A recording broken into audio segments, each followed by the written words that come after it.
নমস্কার বন্ধুরা, আজকে রেসিপিটা চট্টগ্রাম মানুষের খুবই পছন্দের একটা রেসিপি। লইট্টা মাছ বরবটি দিয়ে রান্না করব। তবে সচরাচর বরবটি দিয়ে অনেকে খাই, অনেকে খাই না। তবে খেয়ে দেখবেন ভালোই লাগবে।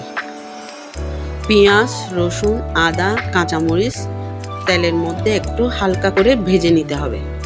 সামান্য ভাজা হয়ে আসলে তাতে বরবটি দিয়ে আরও ভালো করে একটু ভেজে নিব। ভাজাটা হয়ে আসলে আমি এক এক করে সব গুঁড়ো মশলা দিয়ে দিব। গুঁড়ো মশলাগুলো হলো আমরা প্রতিদিন যে মশলাগুলো খাই সেগুলা। আমি মরিচ এখানে 2 টেবিল চামচ করে দিয়েছি, হলুদ 1 টেবিল চামচ, ধনিয়ার গুঁড়া একটু কমিয়ে দিয়েছি, আর জিরার গুঁড়া একটু বাড়িয়ে দিয়েছি। তবে এটা আপনাদের পছন্দ মতন দিতে পারবেন। আমরা একটু ঝাল বেশি খাই, তার জন্য আমি মরিচ 2 টেবিল চামচ দিয়েছি।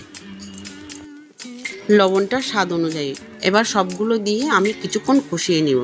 কষিয়ে আসলে তাতে আমি লইট্টা মাছটা দিয়ে দিব। লইট্টা মাছটা দিয়ে তাও একটু ভালো করে নেড়ে চেড়ে হালকা সামান্য পানি দিব। তবে পানি দিতে হয় না, আমি এখানে মশলাগুলো লেগে আছে তার জন্য একটু সামান্য পানি দিয়েছি। পানিটা দিয়ে আমি হালকা নেড়ে চেড়ে দিব।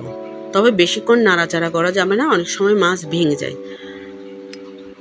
এবার চুলার আঁচটা আমি বাড়িয়ে দেব 3 থেকে 4 মিনিট পর্যন্ত। আবার চুলার আঁচটা আমি মিডিয়াম করে ঢাকনা দিয়ে দিব। মিনিট 10 মতো রান্না করে নিব। দেখুন কতটা জল বেরিয়ে আসলো। এবার চুলার আঁচ আমি একদম কমিয়ে তরকারির ঝোলগুলা শুকিয়ে নিব, কারণ লটিয়া মাছের এত ঝোল ভালো লাগে না।